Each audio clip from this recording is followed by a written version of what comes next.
ونستغفره ونعوذ بالله من شرور أنفسنا ومن سيئات أعمالنا من يهده الله فلا مضل له ومن يضلل فلا هادي له وأشهد أن لا إله إلا الله وحده لا شريك له وأشهد أن محمدا عبده ورسوله يا أيها الذين آمنوا اتقوا الله حق تقاته ولا تموتن إلا وأنتم مسلمون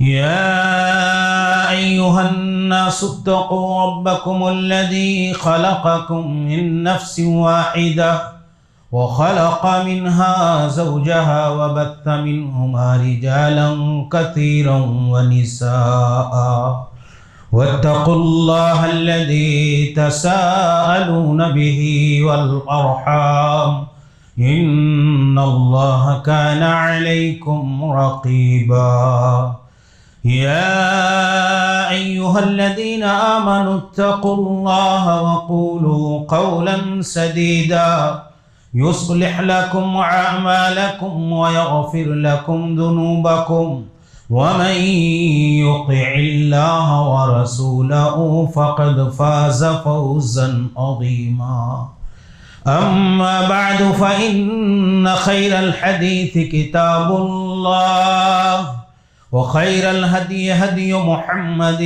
صلى الله عليه وسلم وشر الأمور محدثاتها وكل محدثة بدعة وكل بدعة ضلالة وكل ضلالة في النار. أعوذ بالله السميع العليم من الشيطان الرجيم من همزه ونفخه ونفثه نحن نقص عليك نبأهم بالحق إنهم فتية آمنوا بربهم وزدناهم هدى وربطنا على قلوبهم إذ قاموا وقالوا ربنا رب السماوات والأرض لن ندعو من دونه إلها لقد قلنا إذا شططا. وقال إمامنا وقدوتنا ونبينا محمد بن عبد الله صلوات الله وسلامه عليه إن الله لا يعجب من الشاب ليست له صبوة. سبحانك لا علم لنا إلا ما علمتنا إنك أنت العليم الحكيم. رب اشرح لي صدري ويسر لي أمري واحلل عقدة من لساني يفقهوا قولي. تمام قسم کی حمد و ثنا، مدح و ستائش، عظمت و کبریائی، بڑائی و بزرگی خالق کائنات مالک ارض و سماوات اللہ جل شانہ کے لیے لائق اور سزاوار ہے، جو ہمارا آپ کا، ساری انسانیت کا، تمام مخلوقات عالم کا تنے تنہا خالق، مالک، رازق، پالن آر اور پروردگار ہے، جس الہ العالمین نے ہم کو، آپ کو، سارے انسانوں کو اپنی عبادت، اپنی بندگی، اپنے احکام اور اوامر کی پابندی کے لیے پیدا کیا ہے۔ بعد درود و سلام نازل ہو دنیا انسانیت کی سب سے محترم اور مقدس جماعت، سب سے پاکیزہ گروہ، جماعت انبیاء و رسل علیہم الصلاۃ والتسلیم پر، بالخصوص نبیوں اور رسولوں کے سردار اور سرتاج نبی محترم، رسول معظم، ہادی اعظم، رحمت مجسم، نازش عرب و عجم جناب محمد عربی صلی اللہ علیہ وسلم پر، آپ کے آل و اصحاب پر اور ان تمام لوگوں پر جنہوں نے آپ کے دین، آپ کے راستے، آپ کے طریقے اور لائی ہوئی شریعت کی پیروی کی، سب پر اللہ کی رحمتیں، برکتیں، سعادتیں اور سلامتی نازل ہو، آمین۔ قابل احترام بزرگوں، اسلامی بھائیوں، نوجوان ساتھیوں، عزیزوں، اسلامی رشتے کی ماں اور بہنوں، خطبہ مسنونہ کے بعد سورۃ الکہف کی آیات میں نے آپ کے سامنے پڑھی ہیں۔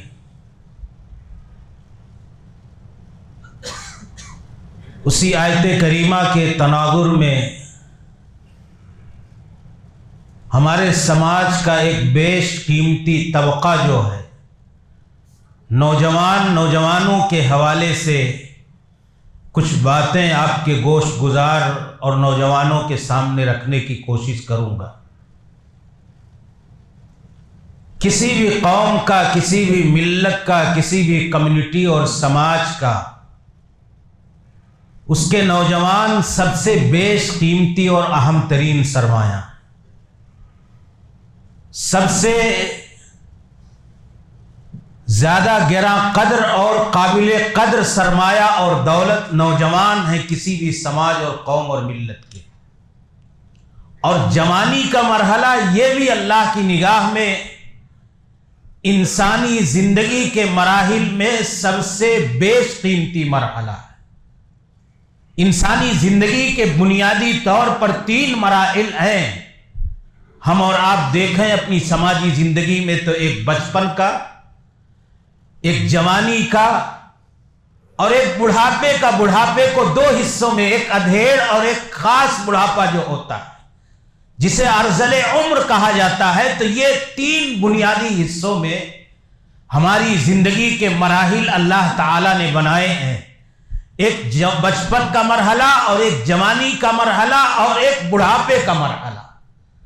ان تینوں مرحلوں میں، انسانی زندگی کے ان تینوں مراحل میں اگر ہم اور آپ غور سے دیکھیں تو ہماری جوانی کا مرحلہ یہ ہماری طاقت کا، قوت کا، سرگرمی کا، نشاط کا، کچھ کرنے کا، جذبات کا، امنگوں کا اور اللہ کی طرف سے الگ توانائی اور قوت کا مرحلہ ہوتا ہے۔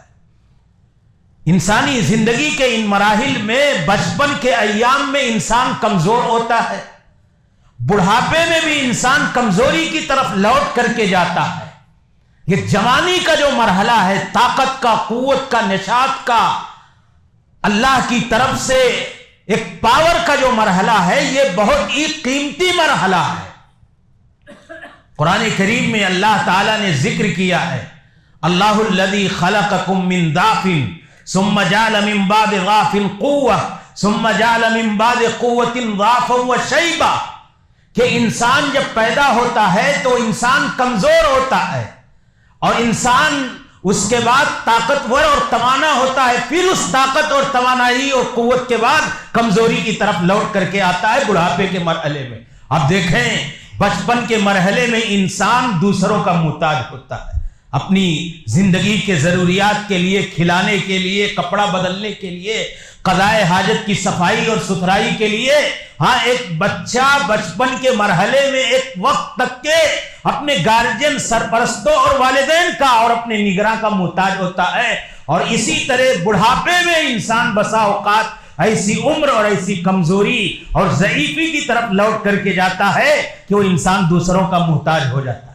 تو اللہ تعالیٰ نے کہا، اللہ الذی خلقکم من ضعف، اللہ نے جب پیدا کیا تو تم کمزور تھے، ثم جعل من بعد ضعف قوة، پھر اس کمزوری کے بعد اللہ تعالیٰ نے تمہیں طاقت دے دی۔ جوانی میں انسان ہٹھا کٹھا، مضبوط، مستحکم، توانا ہو جاتا ہے، تو اللہ تعالیٰ نے کہا یہ طاقت کا مرحلہ ہے۔ ثم جعل من بعد قوة ضعفا وشیبا، اللہ تعالیٰ ذکر کر رہا ہے کہ پھر اس طاقت اور قوت کے بعد ہم بندے کو کمزور اور اس کے بالوں کو سفید اور کمزوری کی طرف اس کو لوٹا دیتے ہیں۔ تو میرے بھائیوں پتہ یہ چلا قرآن کریم کی اس آیت کریمہ سے کہ انسانی زندگی کے ان مراحل میں جوانی کا مرحلہ یہ انسان کی زندگی کا طاقت کا مرحلہ ہے۔ اللہ تعالیٰ نے یہی نہیں کہا کہ جسمانی اعتبار سے انسان مضبوط ہوتا ہے جوانی کے مرحلے میں، بلکہ ذہنی، دماغی، علمی، فکری ہر اعتبار سے جوانی کے مرحلے میں مضبوط ہوتا ہے۔ انسان جب پیدا ہوتا ہے تو کچھ نہیں جانتا ہے، اور انسان جب بڑھاپے کی طرف قدم رکھنے لگتا ہے تو اس کی قوت یادداشت، اس کا حافظہ، اس کا دماغ، اس کا ذہن، اس کی فکر، اس کے اعضاء اور جوارے سب جواب دینے لگتے ہیں اور کمزور پڑنے لگتے ہیں۔ تو اللہ تعالیٰ نے کہا صرف جسمانی اعتبار سے نہیں، فکری، ذہنی، علمی اور دماغ اور عمل کے اعتبار سے بھی انسان جوانی کے مرحلے میں سب سے زیادہ طاقتور ہوتا ہے۔ قرآن کریم میں اللہ تعالیٰ نے کہا کہ جب اللہ تعالیٰ نے تم کو پیدا کیا، واللہ اخرجکم من بطون امہاتکم لا تعلمون شیئا، انسان جب پیدا ہوتا ہے تو کچھ نہیں جانتا ہے، کوئی علم اس کے پاس نہیں ہوتا ہے۔ تو اللہ تعالیٰ نے کہا کہ جب اللہ تعالیٰ نے تمہاری ماؤں کے پیٹوں سے تمہیں جنم دیا، لا تعلمون شیئا، تم کچھ نہیں جانتے تھے، یعنی علمی اعتبار سے بچپن کا مرحلہ یہ جہالت اور لا علمی کا مرحلہ ہوتا ہے۔ اور اسی طریقے سے جب انسان کمزوری کی طرف جاتا ہے، عمر درازی کی طرف جاتا ہے، بڑھاپے کی طرف جاتا ہے، ارذل عمر کی طرف جاتا ہے، تو بھی اس کی یادداشت، اس کا حافظہ، اس کا دماغ، اس کا علم کمزور ہونے لگتا ہے۔ اللہ تعالیٰ نے اس بات کو بھی قرآن کریم میں ذکر کیا کہ واللہ خلقکم ثم يتوفاکم ومنکم من يرد الى ارذل العمر لکی لا یعلم بعد علم شیئا، کا خالق تمہارا اللہ رب العالمین ہے، ثم يتوفاکم، وہی تمہیں موت دے گا۔ پھر اللہ تعالیٰ نے کہا منکم من يرد الى ارذل العمر، عمر کہا کہ بعض تم میں سے ارذل عمر کی طرف چلے جاتے ہیں، انتہائی لاغر، نحیف، کمزور ہو جاتے ہیں، بڑھاپے کی انتہا ہو جاتی ہے۔ تو اللہ تعالیٰ نے کہا لکی لا یعلم بعد علم شیئا، ان کا علم ان کے ذہن و دماغ سے غائب ہو جاتا ہے۔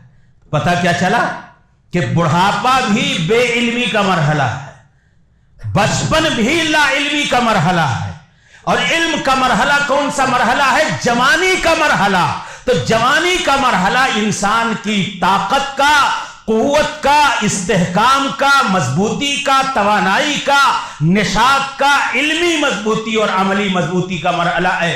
اسی لیے میرے بھائیو اللہ کے رسول صلی اللہ علیہ وسلم نے اور اللہ تعالیٰ نے نوجوانان امت کو، پوری کمیونٹی کے نوجوانوں کو اس بات کی تعلیم دی ہے کہ نوجوان اپنی جوانی کی قدر کریں، نوجوان اپنی جوانی کے مرحلے کو غنیمت سمجھیں۔ ایک بوڑھے آدمی سے ایک نوجوان بیٹھ کر کے پوچھے کہ اس بڑھاپے میں وہ انسان اپنی جوانی کی قدر و قیمت کا کیا احساس کر رہا، آپ اگر واقعی وہ زندہ دل ہے، اگر اس کے اندر واقعی احتساب کی صلاحیت اور احتساب کا جذبہ اس کے اندر موجود ہے تو وہ سوچتا ہوگا، وہ فکر مند رہتا ہوگا کہ ہم نے اپنی جوانی کی طاقت و قوت اور جوانی کے نشاط اور اس کی سرگرمیوں اور اس کے جذبات اور امنگوں کا کیسا استعمال کیا ہے۔ وہ احساس کرتا ہوگا اگر زندگی ہے احساس کی اس کے اندر۔ تو اسی لیے رسول اکرم صلی اللہ علیہ وسلم نے کہا کہ جوانی کے مرحلے کی اغتنم خمسن قبل خمسین کی، اے نوجوانوں حیاتک قبل موتک و شبابک قبل حرمک، کہ اپنی 5 چیزوں کو 5 چیزوں سے پہلے غنیمت سمجھو، اپنی حیات اور زندگی کو موت سے پہلے غنیمت سمجھو، اور وہ شبابک قبل حرمک، اور بڑھاپے سے پہلے جوانی کو غنیمت سمجھو۔ اسپیشلی خصوصیت کے ساتھ امام کائنات رسول گرامی صلی اللہ علیہ وسلم نے کہا کہ یہ جوانی کا مرحلہ انتہائی قابل قدر مرحلہ ہے، اور امت کے نوجوانوں کو ڈرایا۔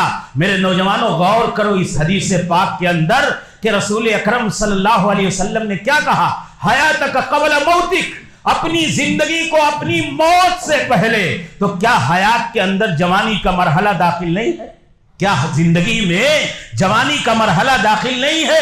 بالکل داخل ہے، لیکن جوانی کا مرحلہ اسپیشل مرحلہ ہے، ایک خصوصی مرحلہ ہے، ایک قابل قدر اور قابل توجہ مرحلہ ہے۔ اس لیے اسپیشلی امت کے نوجوانوں سے ہمدردی اور خیرخواہی کا مظاہرہ کرتے ہوئے رسول اکرم صلی اللہ علیہ وسلم نے کہا کہ میرے نوجوانوں، سراپا زندگی کو غنیمت سمجھو ہی سمجھو، لیکن جوانی کو خصوصیت کے ساتھ صحیح استعمال کرو، غنیمت اور قابل قدر سمجھو۔ یہ اللہ کے رسول صلی اللہ علیہ وسلم نے بیان فرمایا۔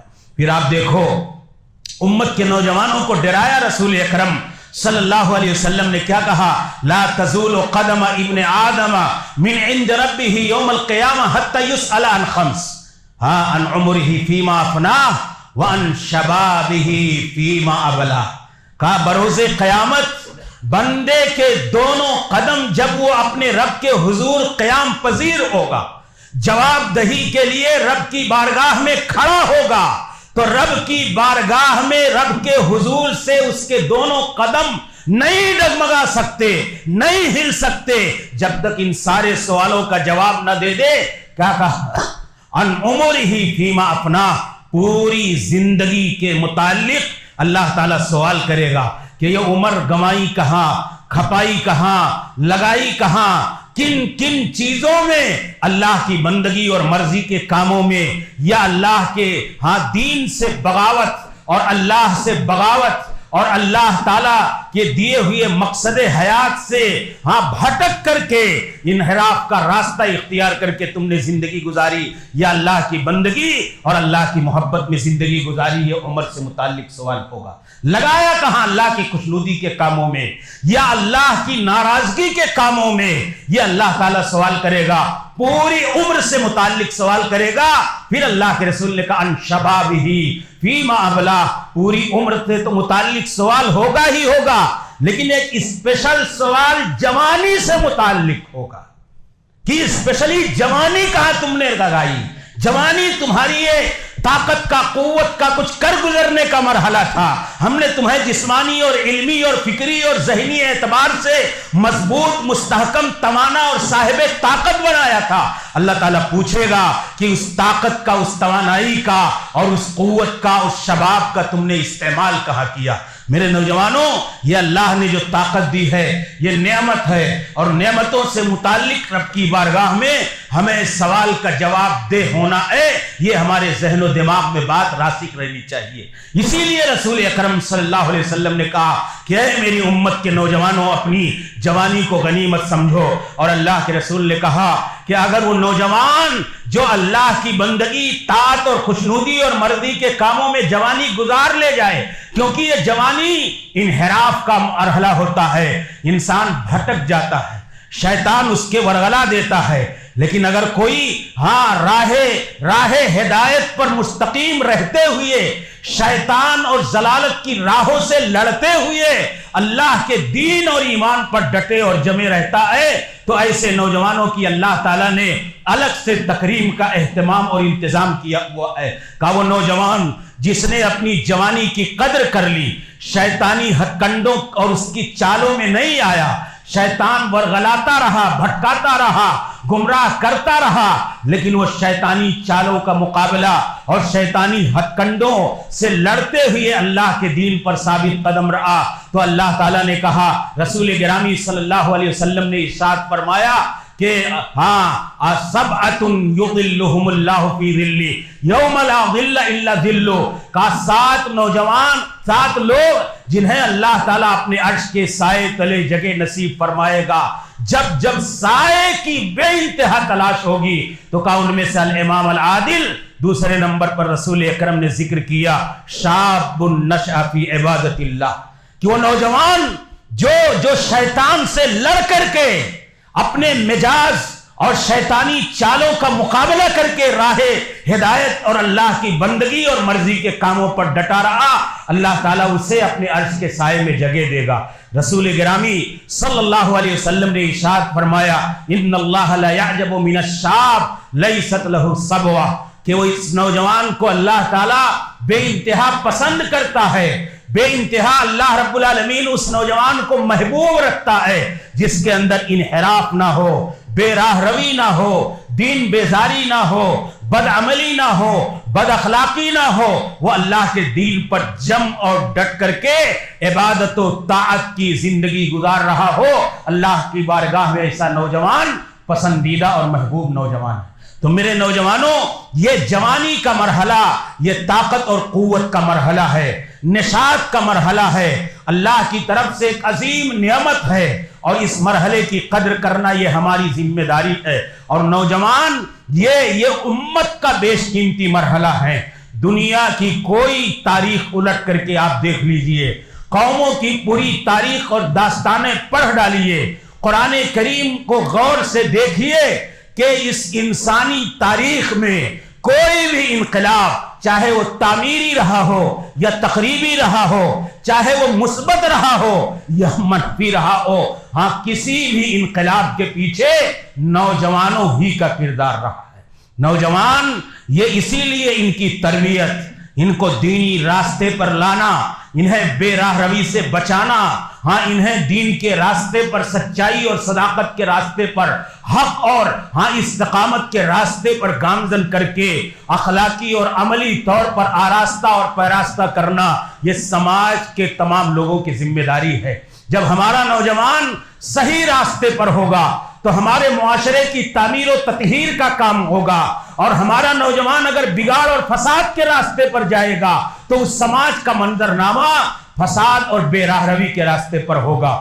آپ پوری تاریخ پڑھ ڈالیے، قوموں کے اندر جب جب انقلاب آیا، آج ابھی حالیہ تاریخوں میں دیکھیے پوری حکومتوں کی کایا پلٹ جاتی ہے۔ جی ہاں، یہ نوجوان پوری حکومتوں کے زمام اقتدار کو ہلا کر کے رکھ دیتے ہیں، کایا پلٹ دیتے ہیں۔ آپ خود دیکھو، رسول اکرم صلی اللہ علیہ وسلم جب ایمان کی دعوت لے کر کے آئے، توحید کی دعوت لے کر کے آئے، اسلام کا مشن لے کر کے آئے، تو رسول اکرم صلی اللہ علیہ وسلم کی دعوت قبول کرنا ان کفار و مشرکین اور روسائے قریش کی بھیڑ میں کسی بڑے چیلنج اور آگ کے انگارے پر ہاتھ رکھنے سے کم نہیں تھا، بڑی آزمائش کا کام تھا۔ لیکن جن لوگوں نے رسول اکرم صلی اللہ علیہ وسلم کا اولین وہلہ میں ساتھ دیا، آپ کے شانہ بشانہ قدم بقدم کھڑے ہوئے، آپ کے مشن کی اور دعوت توحید کی تائید کی، وہ رسول اکرم صلی اللہ علیہ وسلم کے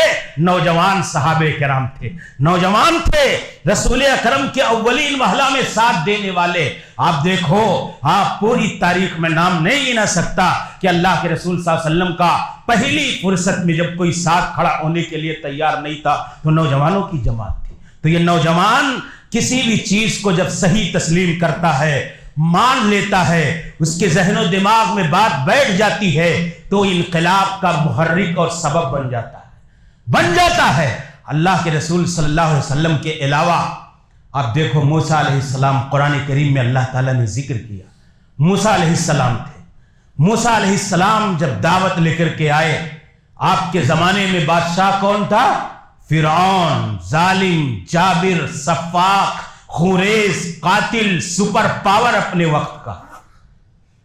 موسیٰ علیہ السلام کی دعوت کو قبول کرنا وہاں کی بستی اور آبادی کے لوگوں کے لیے آسان کام نہیں تھا، لیکن موسیٰ علیہ السلام کی دعوت کو جن لوگوں نے فرعون کے خوف و دہشت کے باوجود، فرعون اور اس کے لشکر کے چیلنجز کو نگاہوں کے سامنے رکھنے کے باوجود موسیٰ علیہ الصلاۃ والتسلیم کی دعوت پر لبیک کہا، وہ سارے کے سارے نوجوان تھے۔ قرآن کریم میں اللہ تعالیٰ نے ذکر کیا، فما آمن لموسیٰ الا ذریۃ من قومہ علی خوف من فرعون وعملہ ان یفتنہم، کہا کہ فما آمن لموسیٰ الا ذریۃ من قومہ، کہا موسیٰ علیہ السلام پر ایمان نہیں لائے مگر مٹھی بھر لوگ، چند لوگ، باوجود اس کے علی خوف من فرعون، فرعون کا خوف تھا، فرعون کا ڈر تھا، فرعون کی دہشت تھی، وَمَلَيْهِمْ، اور اس کے لشکر اور اس کی فوج کا ڈر تھا کہ یہ ہمیں عذاب میں مبتلا کر دیں گے، ہمیں سزاؤں سے دوچار کریں گے، ہمیں قید و بند کی صعوبتوں سے گزرنا پڑے گا، ہمیں مشکلات کی وادیوں میں زندگی بسر کرنا پڑے گا، لیکن وہ نوجوان بلا جھجک، بلا تامل، بلا چوں و چرا، ان کے ذہن و دماغ میں موسیٰ علیہ الصلاۃ والتسلیم کی دعوت توحید کی صداقت و حقانیت راسخ ہو گئی، بیٹھ گئی، اور اس بیٹھنے کے بعد فرعون کے سامنے انہوں نے موسیٰ علیہ السلام کی دعوت توحید کا اعلان کر دیا، اور کلمہ توحید کا اقرار کر کے موسیٰ کے سامنے، ہاں ان کے ساتھ میں کھڑے ہو گئے فرعون کے سامنے۔ میرے بھائیوں، کہنا یہ ہے کہ دنیا کی تاریخوں میں انقلاب یہ نوجوانوں کا اس لیے امت کا بیش قیمتی سرمایہ ہے۔ خطبہ مسنونہ کے بعد جو میں نے پڑھا، اللہ تعالیٰ نے اس میں کیا ذکر کیا؟ کہا کہ ہاں ایک بادشاہ تھا دقیانوس، جو حضرت عیسیٰ علیہ السلام کے 200 سال بعد تقریباً آیا، عیسائیت پنپ رہی تھی۔ آج ہم نے سورہ کہف پڑھا ہوگا، سورہ کہف میں ان آیات کریمہ سے ہمارا گزر ہوا ہوگا۔ ہم ان آیات کو گہرائیوں کے ساتھ پڑھیں، گہرائیوں کے ساتھ سمجھیں، تدبر کریں کہ اللہ تعالیٰ نے قرآن کریم کی ان آیات میں کیا ذکر کیا ہے۔ ایک بادشاہ جس کی سلطنت اور حکومت میں ہاں اللہ کی وحدانیت کا اقرار بہت بڑا چیلنج تھا، اللہ کا کلمہ پڑھنا، شرک سے بیزاری کا اعلان کرنا، دین اور ایمان پر جمے اور ڈٹے رہنا، یہ بہت مشکل کی گھڑی تھی۔ انہیں ہجرت کرنا پڑا، جا کر کے غار میں پناہ لینا پڑا، سالوں تک وہ اسی غار میں پناہ گزی رہے، جنہیں اللہ تعالیٰ نے کیا کہا ہے؟ اصحاب الکہف، اصحاب الکہف کہا، غار والے، سالوں اسی میں پڑے رہے۔ اللہ تعالیٰ نے کیا کہا؟ فَإِنَّهُمْ نَحْنُ نَقُصُّ عَلَيْكَ نَبَأَهُمْ بِالْحَقِّ، کہ اے نوجوانوں، اے میری امت کے لوگوں، ہم تمہارے سامنے ایک سچا اور حقیقی اور حق واقعہ بیان کر رہے ہیں، کوئی اس میں کسی طرح کی کوئی نقص اور زیادتی نہیں ہے، ایک سچا واقعہ ہے۔ کَإِنَّهُمْ فِتْيَةٌ آمَنُوا بِرَبِّهِمْ، وہ کون تھے؟ چند فتیہ نوجوان تھے، فتیہ چند نوجوان تھے، آمنوا بربہم، جو اس ظالم سرکش جابر بادشاہ کے سامنے اپنے رب پر ایمان لے آئے تھے۔ انہم فتیۃ آمنوا بربہم وزدناہم ھدی، اللہ تعالیٰ نے کہا جب انہوں نے ایمان کا، توحید کا اقرار و اعلان کر دیا تو ہم نے ان کی ہدایت میں مزید اضافہ فرما دیا۔ ہاں وربطنا علی قلوبہم، اور ان کے دلوں کو ہم نے استحکام عطا فرمایا، دلوں کو مضبوطی عطا فرمائی کہ اللہ کی اس توحید پر استقامت کی راہوں میں آنے والی ساری مشکلات پر صبر کرنے کا حوصلہ اور جذبہ ان کے اندر پیدا ہو جائے۔ اللہ تعالیٰ نے یہ توفیق انہیں دے دی۔ کئی قاموں، جب وہ کھڑے ہو گئے اور کہا فقالوا ربنا رب السماوات والارض، اعلان کر دیا اس بادشاہ وقت کے سامنے کہ اے بادشاہ تو سن لے، ہمارا رب اور سب کا رب وہی ہے جو زمین و آسمان کا رب ہے۔ ہم اللہ واحد کو چھوڑ کر کے کسی کے سامنے اس مقدس پیشانی اور زمین نیاز کو خم کرنے اور شرک کے راستے پر جانے کے لیے کسی بھی حال میں قطعاً آمادہ اور تیار نہیں ہو سکتے۔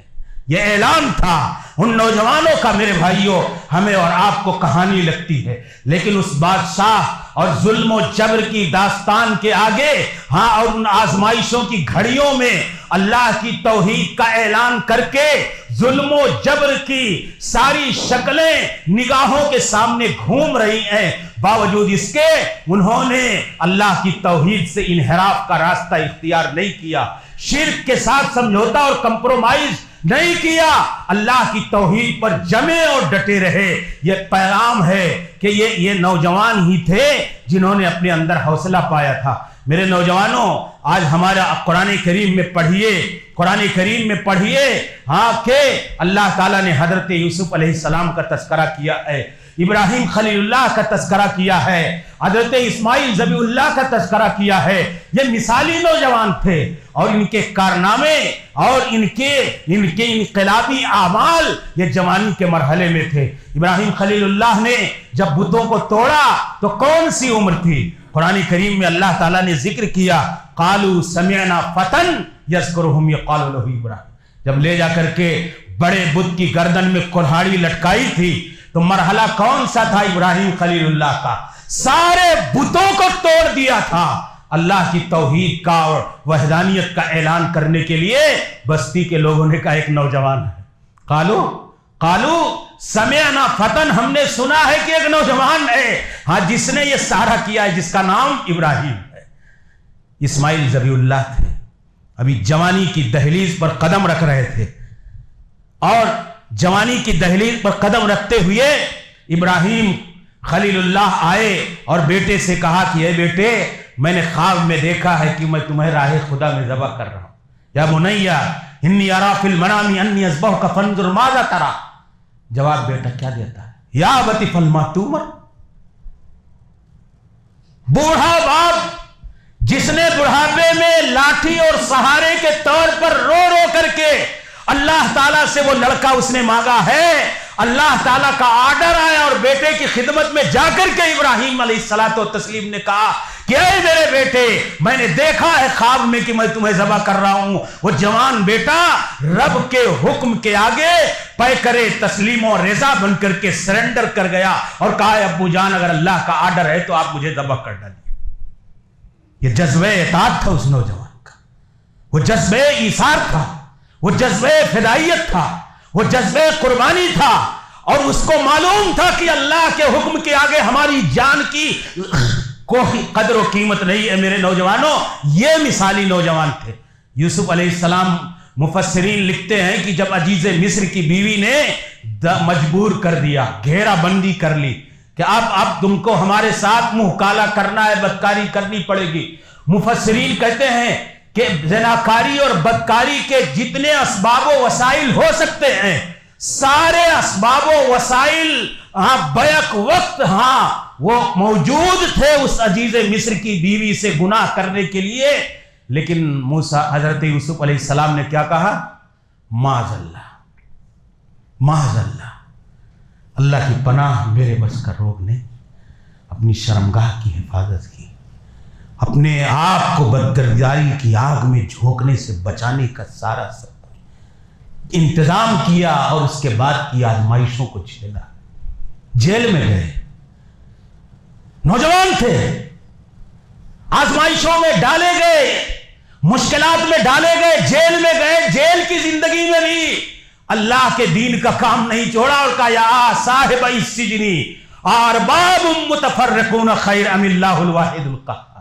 یہاں تو جھیلا، گناہ سے بچایا اپنے آپ کو، اور نکلنے کے بعد جب جیل میں گئے تو اللہ کی دعوت کی، اللہ کی توحید کی دعوت کا کام جاری رکھا، اور کہا کہ اے قید کے مالکو، اے جیلرو سنو، ارباب متفرقون خیر، یہ الگ الگ معبود جن کی تم پوجا کرتے ہو یہ بہتر ہیں، یا ام اللہ الواحد القہار، یا ایک اللہ بہتر ہے؟ ایک اللہ بہتر ہے یا یہ متفرق مختلف بتوں کی پرستش جو کر رہے ہو یہ بہتر ہیں؟ تو یہ مثالی نوجوان تھے جنہیں اپنی آبرو، اپنی عزت اور اپنی عافیت کی سلامتی کی فکر تھی. میرے نوجوان، آج ہماری صورتحال کیا ہے؟ نوجوانی کا مرحلہ ہم نے ابھی ٹرینڈ چل رہا تھا، آج ہمارے نوجوانوں کی صورتحال دیکھیں تو عملی، اخلاقی، علمی، دینی اور فکری ہر اعتبار سے ہم انتہائی پستی اور زوال میں. ہم چاہے تہذیب کے معاملے میں لے لیں، کلچر، ہماری مائیں، بہنیں، بیٹیاں، نوجوان بیٹیاں بھی، ان کے لیے بھی مثالیں ہیں. ایسا نہیں کہ نوجوان مرد، نوجوان بیٹیاں بھی، وہ بھی اپنی زندگیوں میں سوچیں. آج ہمارے حالات کیا ہیں میرے بھائیوں؟ آج جذباتیت، ابھی یہ جذباتیت کا مظہر پورے ملک نے دیکھا کہ اللہ کے رسول صلی اللہ علیہ وسلم سے محبت کے نام پہ ٹرینڈ چل رہا ہے، آئی لو محمد صلی اللہ علیہ وسلم. نوجوان کیا سوچتا ہے؟ اسٹیٹس لگا دو اس کا، فیس بک پہ اس کا بینر اور پوسٹر شیئر کر دو، سچے پکے مسلمان ہو گئے. عقیدت رسول اور محبت رسول کا تقاضا اور حق ادا ہو گیا. کیا یہی ہے میرے نوجوانوں؟ قطعاً نہیں. محبت رسول کا تقاضا کیا ہے وہ دیکھیں ہم اور آپ. ہماری زندگیوں میں ہم نے تو آئی لو محمد کہہ دیا، لیکن کیا محمد الرسول اللہ صلی اللہ علیہ وسلم سے پیار ہے؟ لیکن کیا محمد الرسول اللہ کے لباس سے پیار ہے؟ کیا محمد الرسول اللہ کے چہرے سے پیار ہے؟ کیا محمد الرسول اللہ صلی اللہ علیہ وسلم کی سنتوں سے پیار ہے؟ کیا محمد رسول اللہ صلی اللہ علیہ وسلم کے اخلاق و کردار اور آپ کے طرز زندگی، آپ کے اسوہ حسنہ اور آپ کی سیرت طیبہ اور آپ کی حیات طیبہ سے ہمیں اپنا آپ کو، ہمارے نوجوانوں کو پیار ہے، ہماری بہنوں بیٹیوں کو پیار ہے؟ نہیں، ہمیں پیار ہے تو محمد رسول اللہ کی ذات سے، لیکن آپ کی بات سے نہیں۔ اور ذات ماننے والا مسلمان نہیں ہو سکتا، ذات کو ماننے والا مسلمان نہیں ہے۔ ذات کے ساتھ رسول اکرم کی ذات کے ساتھ ساتھ رسول اکرم صلی اللہ علیہ وسلم کی بات کو بھی ماننا ہمارے آپ کے لیے واجب اور ضروری ہے۔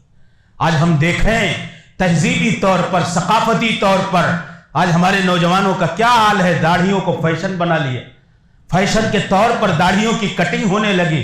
نمازوں میں آئے ہاں تو ان کے کپڑے اتنے شارٹ اور اتنے چھوٹے، ہاں کہ شارٹ اور پینٹ کی صورتحال یہ ہے کہ جب سجدے اور رکوع میں جائیں تو پیچھے سے شرمگاہ کے حصے نعوذ باللہ نظر آنے لگتے ہیں۔ یہ نوجوانوں کا لباس۔ ہماری بہنوں نے اسلامی وضاقتہ کو اتار کر کے ویسٹرن کلچر اور مغربی تہذیب کو اپنا سب کچھ بنا لیا۔ ہماری اپنی ایک اسلامی تہذیب ہے، یہ مسلم نوجوان کی فکر ہونی چاہیے۔ رسول اکرم کا چہرہ ایک چہرہ ہے، رسول اکرم کی زندگی ایک زندگی ہے۔ ہم نے ناچنے، تھرکنے اور کھیلنے اور کودنے والوں کو اپنا ماڈل اور نمونہ بنا لیا۔ ایک آدمی آئے ناچنے والا، گانے والا، تھرکنے والا، دنیا کا کوئی اسٹار، اور جس اسٹائل میں بال کٹا لے، ہمارے سب کو چھوڑیے، ہمارے مسلم نوجوان اسی اسٹائل میں بال کٹا کر کے سڑکوں پر گھومنا شروع کر دیتے، داڑھیوں کا وہی فیشن بنا کر کے گھوم رہے ہیں۔